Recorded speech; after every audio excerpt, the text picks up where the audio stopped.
योगी आदित्यनाथ की बुंदेलखंड को बड़ी सौगात। यूपी के बुंदेलखंड को मिलेंगे 2 link expressway. Link expressway Madhya Pradesh को बुंदेलखंड एक्सप्रेस से जोड़ेगा। दोनों राज्यों के सीमावर्ती जिलों को कनेक्टिविटी का फायदा मिलेगा। पहला लिंक एक्सप्रेसवे धार्मिक नगरी चित्रकूट से होते हुए एमपी बॉर्डर तक जाएगा और दूसरा लिंक एक्सप्रेसवे उरई गरौठा से झांसी में एमपी बॉर्डर से जुड़ जाएगा। तो ये 2 बड़ी सौगात सीएम योगी आदित्यनाथ की तरफ से बुंदेलखंड को मिली है। 2 लिंक एक्सप्रेसवे लिंक मिले हैं, जिसमें लिंक एक्सप्रेसवे से आने वाले समय में जो दोनों राज्यों के लोग हैं उन्हें फायदा मिलेगा। मध्य प्रदेश को बुंदेलखंड एक्सप्रेस से ये लिंक एक्सप्रेसवे जुड़ेगा और जो सीमावर्ती जिले हैं उनकी कनेक्टिविटी का फायदा लोगों को मिलेगा। हापुड़ से आ रही एक बड़ी खबर के साथ। हापुड़ में कार तालाब में गिर गई और तालाब में गिरने से कार सवार 4 लोगों की मौत हो गई है। ग्रामीणों ने तालाब में कार देखकर पुलिस को सूचना दी। गाजियाबाद से आ रहे थे कार सवार और हापुड़ के थाना कपूरपुर क्षेत्र में ये हादसा पेश आया है। मौके की तस्वीरें आप देखिए। कार तालाब में गिरी, जिसके बाद जो वहां मौके पर मौजूद लोग थे उन्होंने पुलिस को सूचना दी और ये जानकारी मिल रही है कि कार सवार 4 लोगों की मौत हो गई है। गाजियाबाद से ये कार सवार आ रहे थे। अनियंत्रित होकर अचानक से जो ये कार थी ये तालाब में गिर गई, जिसमें 4 लोगों की मौत हो गई है। और मौके की तस्वीरें आप देखिए। इस हादसे के बाद कैसे इलाके में हड़कंप मच गया, उसकी तस्वीरें भी आपके सामने हैं। और चलिए प्रदीप फिलहाल इस खबर पर और ज्यादा जानकारी के लिए हमारे साथ जुड़ रहे हैं। प्रदीप, अभी तक क्या जानकारी मिल पाई है, कैसे ये हादसा पेश आया है? देखिए, मैं आपको बता दूं कि ये गाजियाबाद के वेदांता में लड़के 4 थे जो नौकरी करते थे। तो देर रात ये लोग लौट रहे थे तो अपने गांव सोलाना जा रहे थे। इसी वजह से गाड़ी अनियंत्रित हो गई और बिना रेलिंग के तालाब में जाकर के गिर गई। तो तालाब पर रेलिंग नहीं है, अनियंत्रित होने के कारण जब वहां गिरी तो जो 4 लड़के थे वो एकदम उसमें डूब गए। उन्होंने चीख पुकार मचाई, लेकिन क्योंकि देर रात भी कोई सुनने वाला नहीं था, सुबह गाँव के लोगों ने देखा कि गाड़ी गिरी हुई है, तब पुलिस को बुलाया गया। पुलिस मौके पर आई, उसने कड़ी मशक्कत प्रशासन ने की है। उसके बाद 4 का शव निकाल लिया गया है। जी ठीक है। तमाम जानकारी के लिए बहुत धन्यवाद प्रदीप आपका। देर रात की घटना बताई जा रही है। अचानक से कार असंतुलित होकर तालाब में गिर गई, जिसमें 4 लोगों की मौत की बात सामने आ रही है। अब बागपत से बड़ी खबर आपको बता दें, यहां अनियंत्रित कार गड्ढे में गिर गई। सड़क किनारे 5 फीट गहरे गड्ढे में गिरी कार। हादसे में छात्र और टीचर की मौत हो गई है। एक सुरक्षित बताया जा रहा है। बड़ौद कोतवाली क्षेत्र में कोताना मार्ग पर यह हादसा हुआ। तेज रफ्तार कार अनियंत्रित होकर खाई में चली गई, जिसकी वजह से यह हादसा हुआ, जिसमें एक छात्र की मौत हो गई है और एक सुरक्षित बताया जा रहा है। जिसकी मौत हुई है टीचर है और एक सुरक्षित है। बड़ौद कोतवाली क्षेत्र में कोताना मार्ग पर यह हादसा हुआ है। अनियंत्रित होकर अचानक से जो ये कार थी ये गड्ढे में गिर गई। 5 फीट गहरा ये गड्ढा बताया जा रहा है, जिसमें एक की मौत हो गई है और एक को सुरक्षित बाहर निकाल लिया गया है। बड़ौद कोतवाली क्षेत्र में कोताना मार्ग पर यह हादसा हुआ। तेज रफ्तार कहीं ना कहीं वजह बताई जा रही है, जिसकी वजह से जो ये कार थी ये अनियंत्रित हो गई। अब खबर महाराजगंज से है। यहां सड़क हादसे में 25 यात्री घायल हो गए हैं। गौनरिया बाबू गांव के पास अनियंत्रित बस अचानक से पलट गई। गोरखपुर से महाराजगंज ये रोडवेज की बस जा रही थी। बस में कुल 50 यात्री सवार थे और घायलों को अस्पताल में भर्ती करवाया गया है। तो महाराजगंज में ये सड़क हादसा पेश आया है, जहां 25 यात्री घायल बताए जा रहे हैं। गौनरिया बाबू गांव के पास अचानक से जो ये बस थी ये पलट गई। गोरखपुर से महाराजगंज की तरफ ये बस जा रही थी, जिसके अचानक से बीच रास्ते में अनियंत्रित होकर पलट गई। अब खबर राजधानी लखनऊ से है, जहां सीएम योगी आदित्यनाथ जनप्रतिनिधियों के साथ मंडलीय समीक्षा बैठक करेंगे। आज कानपुर मंडल के जनप्रतिनिधियों के साथ समीक्षा बैठक होगी। सुबह 11 बजे सीएम आवास पर यह समीक्षा बैठक होने वाली है और उसके बाद 3:30 बजे अयोध्या मंडल और 4:30 बजे मिर्जापुर मंडल की समीक्षा बैठक सीएम योगी आदित्यनाथ की तरफ से की जाएगी। तो बैठकों का दौर सुबह 11 बजे से शुरू होगा, जहां सबसे पहले कानपुर मंडल के जनप्रतिनिधियों के साथ समीक्षा बैठक करेंगे सीएम योगी आदित्यनाथ। सुबह 11 बजे का समय है जब सीएम आवास पर यह समीक्षा बैठक होगी और उसके बाद 3:30 बजे अयोध्या मंडल के अधिकारियों के साथ बैठक करेंगे और शाम 4:30 बजे मिर्जापुर मंडल की समीक्षा बैठक करेंगे सीएम योगी आदित्यनाथ। तो जनप्रतिनिधियों के साथ संवाद करेंगे, मंडलीय समीक्षा बैठक करेंगे और कानपुर मंडल के जनप्रतिनिधियों के साथ सबसे पहले समीक्षा बैठक होगी। सुबह 11 बजे सीएम आवास पर यह बैठक होगी। आने वाले चुनाव के लिए क्या तैयारी की जा रही है, इन मंडलों में किस तरीके से कार्यकर्ता काम कर रहे हैं, इसे लेकर जानकारी ली जाएगी। अधिकारियों से कामकाज का फीडबैक भी लिया जाएगा। और अब मुरादाबाद से खबर है, हिंदू कॉलेज में बुर्का पर रोक के बाद हंगामा हो गया है। बुर्का पहनकर आने वाली छात्राओं को कॉलेज के गेट पर रोका गया है। इधर समाजवादी छात्र सभा ने इन्हें रोक के खिलाफ धरना दिया है। क्लास में बुर्का पहनकर जाने की मांग इन युवतियों की तरफ से की जा रही थी। कॉलेज में 1 जनवरी से ड्रेस कोड लागू है, लेकिन लड़कियां बुर्का पहनकर आ रही थी। जब इस रोक पर हंगामा हुआ तो कॉलेज के शिक्षकों का आरोप है कि अनुशासन के मामले को दूसरा रंग दिया जा रहा है। छात्रों के लिए कॉलेज गेट पर चेकिंग रूम की व्यवस्था की जाएगी और हंगामे के बाद मौके पर पहुंची पुलिस ने छात्रों को समझाकर प्राचार्य को ज्ञापन दिलवाया है। तो समाजवादी छात्र सभा ने रोक के खिलाफ धरना दिया है। मुरादाबाद का पूरा मामला है। हिंदू कॉलेज में बुर्का पहनकर आने वाली छात्राओं को कॉलेज के गेट पर रोक दिया गया। इधर कॉलेज प्रशासन का कहना है कि 1 जनवरी से जो ड्रेस कोड है वो लागू हो गया है, लेकिन बावजूद इसके ये लड़कियां बुर्का पहनकर आई, जिन्हें जब रोका गया तो छात्रों की तरफ से हंगामा किया गया है और हंगामे के बाद मौके पर पुलिस भी पहुंच गई है। इधर छात्रों को पुलिस की तरफ से समझाया गया है और प्राचार्य को इस संबंध में ज्ञापन दिलवाया गया है। तो मुरादाबाद का पूरा मामला है। इससे पहले भी कई बार ऐसे मामले आ चुके हैं जहां पर बुर्का पहनकर रोके जाने पर ऐसे विवाद हुए हैं और अब मुरादाबाद से तस्वीरें सामने आ रही है, जहां हिंदू कॉलेज में जब बुर्का पहनकर ये लड़कियां अंदर घुसी तो वैसे ही इन्हें रोक दिया गया और अब इसका विरोध होने लगा है। छात्र संघ की तरफ से प्रदर्शन किया गया है और इधर प्रशासन का ये कहना है कि 1 जनवरी से ड्रेस कोड लागू हो चुका है, लेकिन बावजूद इसके ड्रेस कोड को फॉलो नहीं किया जा रहा है और इस पूरे मामले को कोई और ही रंग देने की कोशिश की जा रही है।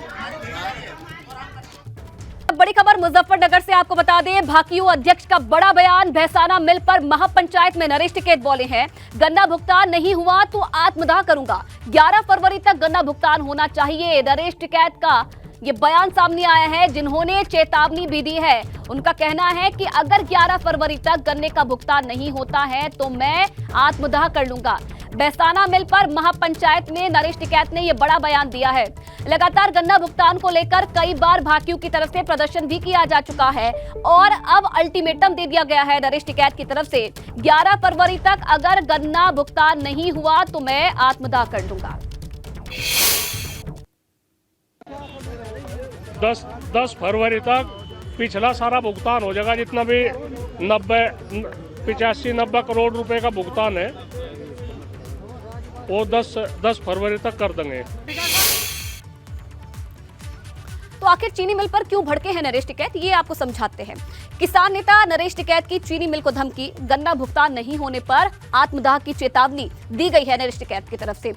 11 फरवरी तक गन्ना भुगतान करने की चेतावनी चीनी मिल को दे दी गई है। गन्ना के भुगतान ना होने पर आत्मदाह की चेतावनी भी दे दी गई है।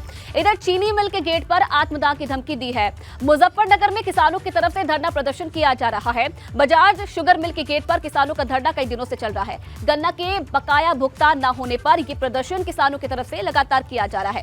आपको बता दें कि बजाज शुगर मिल पर किसानों का करोड़ों बकाया है और इसी के संबंध में जो किसान हैं लगातार प्रदर्शन कर रहे हैं और अब नरेश टिकैत ने यह चेतावनी दे दी है कि अगर 11 फरवरी तक भुगतान नहीं होता है तो आत्मदाह उनकी तरफ से किया जाएगा। ये बड़ी धमकी दी गई है चीनी मिल को और भुगतान करने की चेतावनी दी है कि 10 फरवरी तक जो किसान है उनका भुगतान हो जाना चाहिए। भुगतान नहीं होता है तो आत्मदाह की धमकी दी है। आपको बता दें कि लगातार किसानों की तरफ से इस पूरे मामले को लेकर कई बार जो प्रदर्शन है वो किया जा चुका है और इसी संबंध में कई दिनों से इस चीनी मिल के गेट पर किसानों की तरफ से प्रदर्शन किया गया है।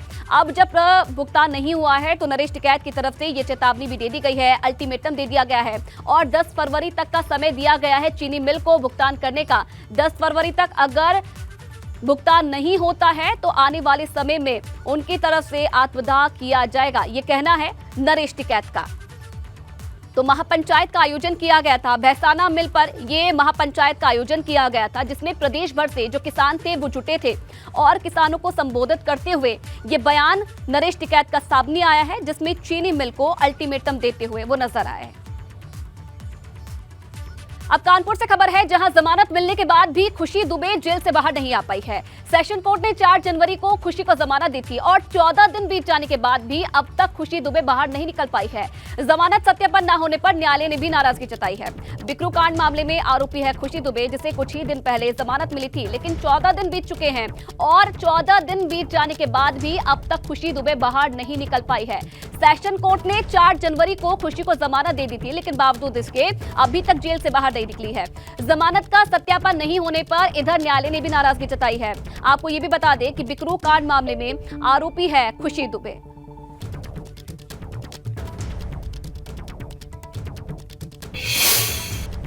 तो खुशी दुबे की रिहाई पर कहां पर पेच फंस रहा है, ये आपको समझाते हैं।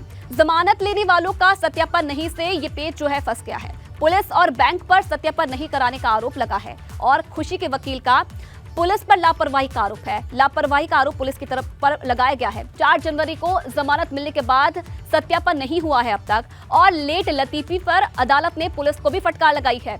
इधर पॉक्सो कोर्ट ने बैंक और पुलिस अधिकारियों को इस पूरे मामले को लेकर तलब किया है। खुशी दुबे को 4 जनवरी को सुप्रीम कोर्ट से जमानत मिली थी। 2 जुलाई 2020 में हुई बिकरू कांड में 8 पुलिस वालों की जान गई थी और मुठभेड़ में मारे गए अमर दुबे की पत्नी है खुशी दुबे, जो कि जेल में बंद थी और 4 जनवरी को जमानत मिली थी, लेकिन बावजूद इसके 14 दिन बीत चुके हैं और इसके बाद भी अभी तक खुशी दुबे बाहर नहीं निकल पाई है। आज का दिन अहम है और आपको ये बता दें कि बिकरू कांड मामले में खुशी दुबे अब तक जेल से बाहर नहीं निकल पाई है। आगे बढ़ेंगे तो आगरा में आज द्वितीय सांसद खेल स्पर्धा का आयोजन हो रहा है। मैराथन में हजारों की संख्या में लोग शामिल हो रहे हैं। सेंट जॉन्स कॉलेज से शुरू होकर मैराथन एकलव्य स्टेडियम पर इसका आयोजन किया गया है और इसमें G20 की मेजबानी को लेकर भी संदेश दिया जाएगा। ओलंपियन और भाजपा सांसद राज्यवर्धन सिंह राठौड़ कार्यक्रम में मुख्य अतिथि हैं। तो आगरा में सांसद खेल महाकुंभ का आयोजन, सांसद मेले का ये स्पर्धा, और आज मैराथन को हरी झंडी दिखाई जाएगी। ये तस्वीरें भी आप देख रहे हैं जिसमें हजारों की संख्या में जो छात्र छात्राएं हैं उन्होंने भाग लिया और मुख्य अतिथि के तौर पर राज्यवर्धन सिंह राठौड़ इस कार्यक्रम में शामिल हैं।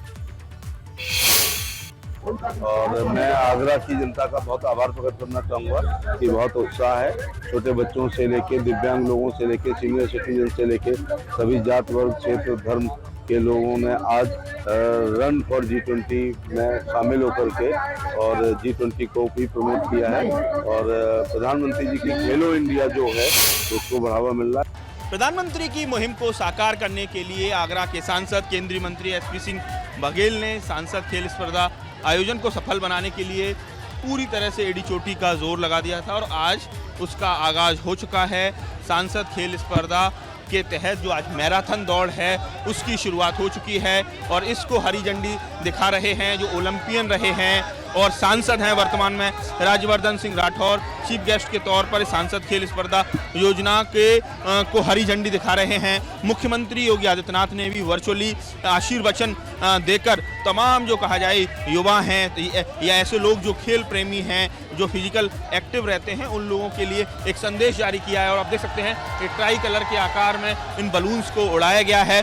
हजारों हजार की तादाद में इसमें आगरा के लोग पार्टिसिपेट कर रहे हैं। करीब 20,000 से ज़्यादा की संख्या है। देखिए खासकर युवाओं में किस तरह का जो जोश है वो आप देखते ही बन रहा है। इस मौके पर SP सिंह बघेल के साथ राज्यवर्धन सिंह राठौड़ और तमाम जो शहर के गणमान्य लोग हैं, शहर की तमाम जो हस्तियां हैं, सेलिब्रिटीज़ हैं, वो इस समय इस मौके पर मौजूद हैं। 22 तारीख तक ये खेल स्पर्धा चलने वाली है जिसमें करीब 30 खेलों में लोग पार्टिसिपेट करेंगे।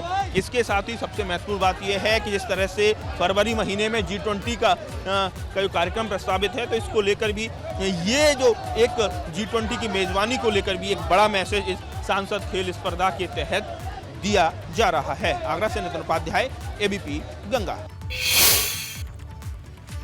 इधर बाराबंकी में अल्पसंख्यक कल्याण राज्य मंत्री दानिश आजाद अंसारी ने कहा है कि अल्पसंख्यक समाज मोदी योगी सरकार के साथ है। निकाय चुनाव में भाजपा अल्पसंख्यक समाज के लोगों को टिकट भी देगी और सरकार पूरी तत्परता के साथ अल्पसंख्यक समाज की में जुटी हुई है, उनकी तरक्की के लिए समर्पित है। दानिश बाराबंकी के दरियाबाद विधानसभा में आयोजित कंबल वितरण कार्यक्रम में शामिल हुए।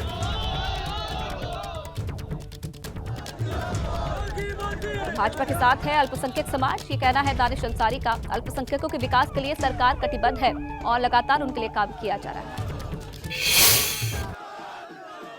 हम जनता की सेवा के लिए लगातार तत्पर हैं। वरुण गांधी जी के बारे में जो आपने पूछा, ये उनके विचार हैं, आपको ये सवाल उनसे पूछना चाहिए। हम समाज की बात करते हैं, विकास की बात करते हैं, तरक्की की बात करते हैं। जनपद बाराबंकी के विकास के लिए हमेशा योगी सरकार ने तत्परता से काम किया है। बाराबंकी के विकास की यात्रा को योगी सरकार इसी तरीके से अनवरत जारी रखेगी। इधर मऊ में पत्नी की दुकान को जबरन बंद कराया गया है। दोस्तों के साथ मिलकर पति ने पत्नी की दुकान को बंद करा दिया। जबरन दुकान बंद कराते हुए अब वीडियो भी वायरल हो रहा है। स्थानीय दुकानदारों ने विरोध किया तो मौके से पति निकल गया। पुलिस ने 2 आरोपियों को गिरफ्तार कर लिया है, लेकिन पति अभी भी फरार बताया जा रहा है। मऊ नगर क्षेत्र के अली बिल्डिंग बाजार में शबा नाम की एक महिला दुकान चलाती है। 1 महीने से अपने पति से ये महिला अलग रह रही है और आरोप है कि पति इन सब बातों से नाराज रहता है और पत्नी की दुकान पर कब्जा करना चाहता है। और पत्नी ने जब विरोध किया तो हथियार लेकर अपने दोस्तों के साथ मौके पर पहुंचा और दुकान को बंद करा दिया। फिलहाल पुलिस इस मामले की जांच कर रही है। तो सीसीटीवी में दबंगई की तस्वीर भी कैद हो गई है। आप देखिए किस तरीके से महिला का पति अपने दोस्तों के साथ मौके पर पहुंचता है और जबरन दुकान को बंद करवाता है। तो वही बाजार के जो आसपास के दुकानदार थे, जब उन्होंने इस पूरे मामले को देखा और आक्रोश उनमें नजर आए, जिसके बाद जो ये महिला का पति था वो अपने दोस्तों के साथ फरार हो गया। वही कुछ लिए थे, कोई कट्टा उट्टा लिए थे वो लोग। और ये लोग 2-3 राउंड सुबह से लगा रहे हैं सारे लोग राउंड। और फिर अभी आके खड़ा हुआ है, इसमें रिकॉर्ड भी है सारा। गाली भी उल्टा सीधा बक रहा है और जो थोड़ा सा किसी को बुला भी दे रहा है उन लोग को भी गाली दे रहा है, हाथ उठा रहा है उन लोग के ऊपर। अच्छा। कोई आवाज तो देगा ना, कुछ करेगा कोई तो। यही सब है। तो फिर पब्लिक ड्यूटी है तो फिर फोन किए हैं सुबह। कट्टा क्यों लेकर आया था? हम लोग में थोड़ा वो चल रहा है, 1-8 महीने से केस मुकदमा सारा चल रहा है, तो आ रहा है दुकान खाली करवाने। और ये दुकान मेरी मम्मी की, ऐसी दुकान भी नहीं है। तो कट्टा लेकर आया था? हाँ देखिए हैं। हाँ रखा हुआ था, सारे लोग देखे लेके भागा है। ये 2 पकड़ाए, वो भाग गया। कौन भागा है? वहाँ हस्बैंड मेरे। पारिवारिक विवाद था, उसमें पुलिस चौकी के लोग 2 लोगों को ले गए। उसमें आवश्यकता अनुसार विधिक कार्रवाई करेंगे।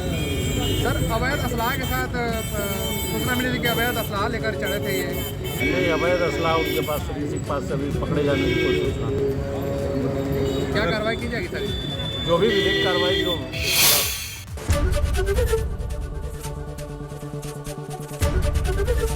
एबीपी गंगा, खबर आपकी, जुबान आपकी।